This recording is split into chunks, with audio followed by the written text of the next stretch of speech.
মানিক ভাই, আসসালামু আলাইকুম। ওয়ালাইকুম আসসালাম ওয়া রাহমাতুল্লাহি ওয়া বারাকাতুহু। ভাই কেমন আছেন ভাই? আলহামদুলিল্লাহ, আপনি কেমন আছেন? আলহামদুলিল্লাহ। আজকে কি কালেকশন দেখাবেন?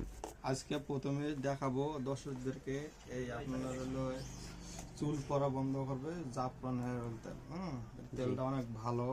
এই তেলটা দিলে 7 দিনে রেজাল্ট। 7 দিনে রেজাল্ট। মানে এই তেলটা দিলে 7 দিনের রেজাল্ট? জি, 7 দিনে রেজাল্ট। এই 7 দিনে চুল পড়া বন্ধ করবে। আর যদি চুল পড়া বন্ধ না হয় তাহলে টাকা রিটার্ন। আমরা টাকা রিটার্ন নেই। তারপরে এখানে তার প্রথমে দেখুন দিলাম এটা তো। তারপর hair look. Fair look. Hair look cream এর দিলে অনেক ফর্সা হয়, মানে হোয়াইট এরকম অনেক ফর্সা ত্বক হয়। উজ্জ্বল হবে না? হ্যাঁ, ত্বক উজ্জ্বলতা হবে, এটা দিলে ত্বক উজ্জ্বলতা হবে। তারপরে আমাদের এখানে আছে জাফরান ক্রিম। এটা অনেক সুন্দর ক্রিম একটা। এটা ক্রিমের